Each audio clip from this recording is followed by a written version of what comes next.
The following is a presentation of Apologetics Press.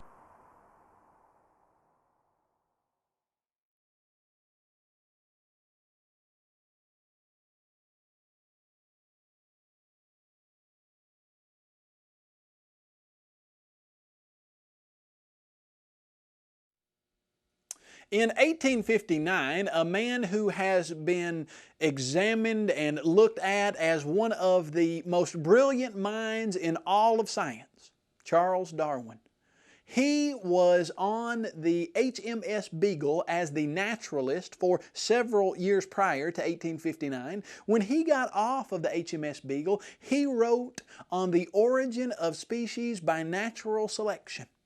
That book went into the world. It totally sold out the very first day it was printed and became a bestseller immediately. In that book, Charles Darwin suggested that over multiplied millions of years, organisms have evolved from ancestors and common ancestors, and that there is one long chain of life. That idea has been adopted by most scientists in the scientific community and is now the most popular, commonly held idea as to the origin of life in this universe.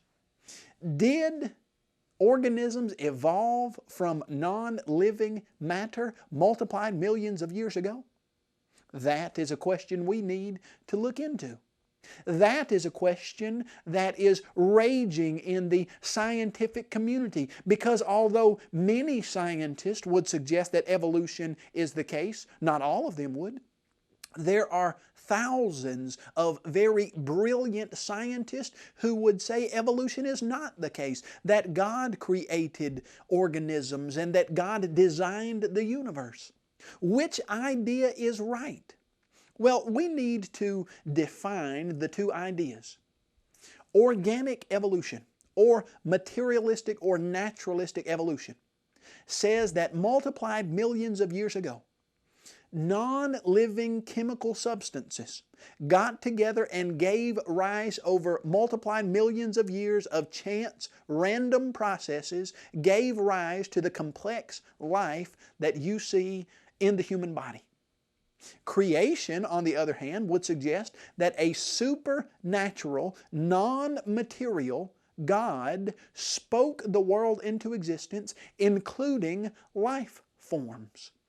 Which one of those two ideas is the truth? I would like to suggest to your thinking that one of those two ideas is far and away the better explanation for the existence of life in this universe. I would like to suggest to you that the evidence is overwhelming. It's overwhelmingly against the idea of organic evolution, and it's overwhelmingly in favor of the idea of creation. Now, we are going to go back to our idea of scientific laws. We looked at in the first lesson the idea that scientific laws are laws that are the same for everybody, everywhere, that do not change when we vote on them. That if a group of people decided they wanted to change a scientific law, that decision would be in vain because there is no way to do that. The law of gravity would be an example of a scientific law that humans simply cannot change. We can study them, we can observe them and label them, but we don't change them. There is a scientific law that is the fundamental law of biology. In fact, it's used in every biological experiment ever done. It's called the law of Biogenesis. If we break that word down, bio, of course, meaning life, Genesis meaning beginning, that law simply says this: in this material universe, all natural life that you see came from life of its own kind that existed before it. Now you say, Kyle, that's pretty simple to understand. Sure it is for us, but it wasn't always. In fact, in the 1400s, 1500s, 1600s, people believed in an idea known as spontaneous generation. Well, what is spontaneous generation? A spontaneous generation is the idea that life can spontaneously generate or pop out of non-living chemicals. Well, when asked for proof of that idea, people would say, oh, we've got all kinds of proof. Well, could you give it? Sure. Here's the proof of that. If you take an old sweaty rag and you wrap some wheat up in that old sweaty rag and you put it in the corner of a barn and come back in a month, do you know what you're going to have? Mice. They're going to spontaneously generate out of the chemical processes of the wheat and the rags. That's not all the proof. If you take a T-bone steak and you slap it on your kitchen counter and you come back in the middle of the summer in 2 weeks, guess what is going to have spontaneously generated onto that T-bone steak? Well, maggots, of course. They just pop out of the chemical process of the steak and the air that interacts with the steak. Oh, that's not all. If you take a piece of wood, like a log, and you put it in a ditch that is wet and soggy, and you come back in 3 months and you pop the bark off of that log, do you know what you will find under that bark? Grub worms, insects, all kinds of beetles. How do they get there? They just spontaneously generate. At least that was the idea. That was the idea for several hundred years. But in the 1600s, a man by the name of Francisco Redi, some people pronounce his name Redi, R-E-D-I, he did an experiment proving that maggots don't spontaneously form from meat. Here is what he did. It's not a very complicated experiment. He took a jar or a group of jars and he put meat in the bottom. And he left that jar unsealed, just no lid at all. He took another jar or set of jars and he put meat in the bottom of it and he sealed it hermetically so that no air or anything could get inside of it. And then he watched. Flies landed on the meat in the unsealed jar and maggots formed. Flies tried to get into the sealed jar and couldn't, and no maggots formed. Voila! Would appear to be evidence that flies produce maggots. Well, the gainsayers of the experiment said, hold on just a second, Reedy. That is not how spontaneous generation works. The reason maggots did not spontaneously generate on your sealed meat was because you didn't allow air to get into the meat. If you allowed air to get into the meat, the chemical process would cause maggots to form spontaneously. He said, okay, we're going to add another very complex element to this already extremely complex experiment. He took a jar, put meat in it, and put a gauze-type netting substance. And he watched. Flies landed on the unsealed meat, maggots formed. Flies landed, tried to, on the sealed meat. They could not get in, no maggots formed. Flies landed on the gauze netting substance. They couldn't get to the meat, but the decay from the meat came up into the netting and maggots formed in the netting. Reedy said, there you go. Flies produce maggots. Well, did Reedy destroy the idea of spontaneous generation? He did destroy the idea that flies produce maggots. He didn't destroy that idea. He proved that idea and destroyed that maggots spontaneously generate. But when they asked Reedy, do you believe in spontaneous generation? Reedy said, well, I don't believe that maggots come from spontaneous generation. I know they come from flies, but I believe other things spontaneously generate, like microscopic organisms in meat broth. I believe those spontaneously generate. For another 200 years, people continued to believe in spontaneous generation until the 1860s. And a man by the name of Louis Pasteur came onto the scene. Louis Pasteur is famous for doing countless experiments and giving science all kinds of wonderful things. One of the major breakthroughs that Pasteur had was the pasteurization process. When you go to your refrigerator and you open it up and on the milk carton you read that this milk has been pasteurized, or on the apple juice carton that apple juice has been pasteurized. What does that mean? It means that it's gone through the process that Louis Pasteur invented in about 1860. And here is how that process went. He would boil meat broth in a special flask. And see, in 1860, they had microscopes that they could zoom in on the meat broth and see all of those microscopic organisms. And they said this is proof that microscopic organisms spontaneously generate. And Louis Pasteur would look at that meat broth, he would boil it and kill all the microscopic organisms. Then he had a special S-shaped flask so that air could get back into the meat broth, for all those people who say that spontaneous generation takes air. But it was designed so that gravity would catch all of the microscopic organisms at the bottom of the S-shaped curve. And guess how many microscopic organisms formed? 0. When the special S-shaped curve was broken off and the air was allowed to just go straight back in the flask, guess how many? Well, millions. Do you know there are still some of Pasteur's original flask that have been boiled and have not produced a single microscopic organism for the last 100 years or more? What Louis Pasteur proved was that those microscopic organisms were forming because pre-existing microscopic organisms were going into the meat broth. Pre-existing microscopic organisms of their own kind. That's the law of biogenesis. It says that in this material universe, when you see life, it comes from life of its own kind that existed before it. You well understand this, just like a 5-year-old does. A 5-year-old asks his mother the question, "Mom, where does a peach tree come from? A peach seed? Where does the peach seed come from? A peach tree? Where does that peach tree come from? A peach seed?" Ultimately, you've got to get back to the question, where did the first peach seed come from? Well, that's a good question, isn't it? I remember, now, my mind was sketchy on this, but I remember coming from East Tennessee to Middle Tennessee. And coming from East Tennessee to Middle Tennessee, we had a very long drive. I was a very small child. So like I said, if maybe I get a fact or two off, bear with me just a little bit. But as I remember it, we had a dog named Max. And Max was scheduled to have babies.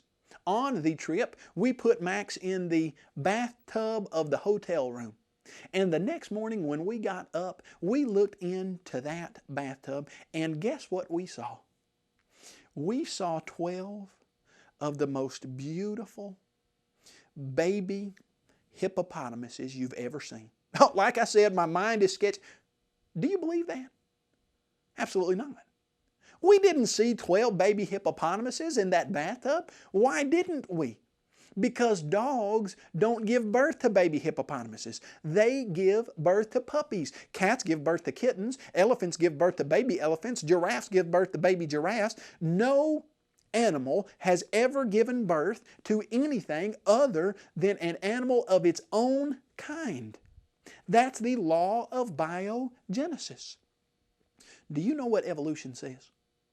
Evolution contradicts everything we know about the law of biogenesis. Evolution says that life spontaneously generated from non-life, and then multiple times over a course of millions and billions of years, that life gave rise to life that was not of its own kind. That a monkey gave rise to something other than a monkey. That a fish gave rise to something other than a fish. That a dog gave rise to something other than a dog. That a worm gave rise to something other than a worm. Evolution contradicts everything that we know about biology. And yet it is still presented in your textbooks as a fact. How is that? It should not be. In fact, when you look at the Genesis account, it coincides perfectly with the law of biogenesis. God creating all life and then telling that life, you'll recall maybe, when He in essence spoke to the trees and the grass and He said, "Be fruitful and multiply after your own kind." When He spoke to the animals and humans, He said, "Be fruitful and multiply after your own kind." Where did the law of biogenesis come from? God set it up in Genesis chapter 1 and told things to multiply after their own kind. The law of biogenesis contradicts everything we understand that people suggest about evolution and goes in perfect accord with everything we know about Genesis chapter 1. It is so amazing to me that an evolutionary textbook will in one breath, on one page, say that the law of spontaneous generation was disproven for good by people like Reedy and people like Pasteur. And then on the next page will say, although sometime in the distant past there had to be spontaneous generation because now we have life. No, there did not. No, there did not have to be spontaneous generation because an all-powerful supernatural being spoke life into existence and then set up the law of biogenesis and told that life to multiply after its kind. There is another idea presented to you often in the textbooks, and that idea is that you can prove evolution by looking at the fossils. That those fossils that are in the ground are supposed to give us a scenario that proves that life came from non-life and then ultimately evolved into higher forms of life. That the fossil record is the answer to the evolutionary situation.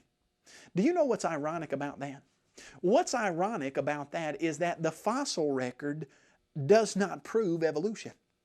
In fact, the fossil record is so far from proving evolution that often you aren't given the whole story. Let me tell you what Charles Darwin said about the fossil record. He said this. He said that the number of intermediate varieties which formerly have existed must be truly enormous. Geology assuredly does not reveal any such finely graduated chain, and this perhaps is the most obvious and serious objection which can be argued against this theory. The explanation lies, I believe, in the extreme imperfection of the geological record. Well, now let's cut through some of the smart-sounding gobbledygook and ask Charles Darwin what he was really saying. He was saying that since life has evolved over so many millions of years, from simple to complex forms of life, then in the fossil record we should see countless stages of that evolution. We should see half birds, half lizards, like bizzards. We should see half scales, half feathers, like sethers or fails. We should see intermediate, what we would call missing links between the various kinds of animals. When you go to the fossil record, is that what you see? Oh no. No, you don't see those countless intermediates. Now, Darwin knew that you didn't see them. And Darwin said, well, it's the extreme imperfection of the geological record. Well, we've been digging up fossils for the last 150 years since Darwin made that statement. We've got so many fossils, we can't even label them all. And guess what? We still haven't found those countless intermediate stages. You know what we have found? We have found when you look into the fossil record, there is a place in the fossil record that evolutionists incorrectly date as multiplied millions of years ago, but it's called the Cambrian explosion. And the Cambrian explosion shows fossil forms of life suddenly appearing in the fossil record with no transitional stages before them. What would you expect the fossil record to show if God created things? Oh, you would expect life forms to appear suddenly in the fossil record with no transitional stages before them, which is exactly what you find. You know what else is interesting about this fossil situation? People have suggested that they have found missing links or transitional stages between kinds of animals. But every time they have done that, those links have proven to be something other than a transitional stage. Let me give you an example. In about 1912 to about 1952 or so, there was a fossil found called Piltdown man. This fossil was hailed as the missing link between humans and monkeys. This fossil was looked at by the educated people of the day, people with PhDs who had been studying fossils for 20 years of their lives, and they said, yes, this is the missing link. This is the link between humans and monkeys. For 40 years, Piltdown man confused, confounded our brightest minds. And they said, this is the missing link. This is it. Until they looked a little closer. There in the early 50s, they realized that someone had taken the skull of a human and attached it to the jawbone of an orangutan and had for 40 years frauded our most brilliant minds. Now, how is that? How is it that for 40 years someone can see the skull of a human in the orangutan jawbone and say it's the link between humans and monkeys? Well, they need that link to prove evolution. But they had to throw that one out. Then they would come up with another one. Nebraska man. Nebraska man was hailed as a transitional link between humans and monkeys. And it was formed from a single tooth. Artists drew pictures of Nebraska man from this single tooth, and later they found out that the tooth was the tooth of an extinct pig. Folks, there aren't missing links in the fossil record. There aren't transitional stages, and there certainly aren't what Charles Darwin would say, a countless, innumerable host of them. In fact, there hasn't been a single one that has been undisputed and proven. No transitional stage has ever been found. Why is that? There's a very simple reason. There are no transitional stages. Why? Because evolution never occurred. God spoke life into existence, and He set up the law of biogenesis in Genesis chapter 1 and told life to multiply after its own kind, and from the beginning of creation, that's what it has done. The law of biogenesis proves that, and the fossil record verifies that. Well, now the evolutionists will say, well, we've got further proof of evolution. We've got a mountain of evidence. Well, what else is it? They would say, well, look at homology. Well, what is homology? Homology is the idea, or homology, the idea that there are similar structures in the animal kingdom, and those similar structures prove a common ancestry. Let me show you how that works. Suppose that you walk out into a crowd and you see a man, and beside him is a 5-year-old child, and that child bears a striking resemblance to the man. What can you often assume about that situation? Often you can assume that that child is the son of that man because there's a resemblance. Sometimes you can look at brothers, and you can see brothers in a crowd, and you can match the brothers because they look so similar. The evolutionist says similarity proves common ancestry. Is that true? Is there similarity in the animal kingdom that matches some similarity in the human body? Sure there is. In fact, often there's similarity. For instance, one of the most commonly used examples is the wrist bones of a human are similar to the paw bones of a dog, or the whale fin bones, or a bat's wing bones. Well, and the evolutionist says that's proof of evolution. Hold on just a second. Do creationists admit that there is some similarity between humans and some structures and animals? Absolutely. That is not under discussion. It is a fact for which there is no discussion needed. There is similarity. But the interpretation by the evolutionist placed on that fact, that is what's under consideration here. The interpretation by the evolutionist says that proves a common ancestry. No, it does not. It does not prove a common ancestry. Are there some things that are very similar because they have a common designer? Sure there are. If we were to look at tables throughout human history, most tables have 4 legs. Why is it that most tables have 4 legs and a flat surface upon which you could put a can or a glass or something of the sort? Why is that? Now, there are some exceptions. Some have 3, some have 5. But why do many have 4?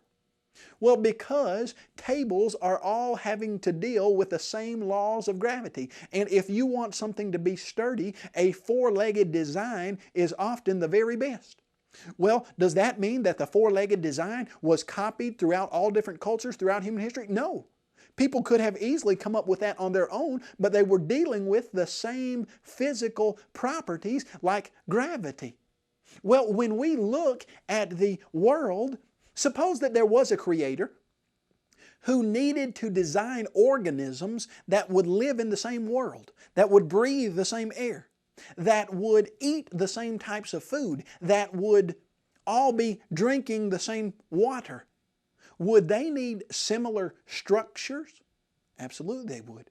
They would need something that would be able to digest the water and the food, something that would be able to help them run over the same types of terrain. When you see cars, a Ford vehicle, a Chevrolet vehicle, a Nissan, a Toyota, many times they all have four wheels.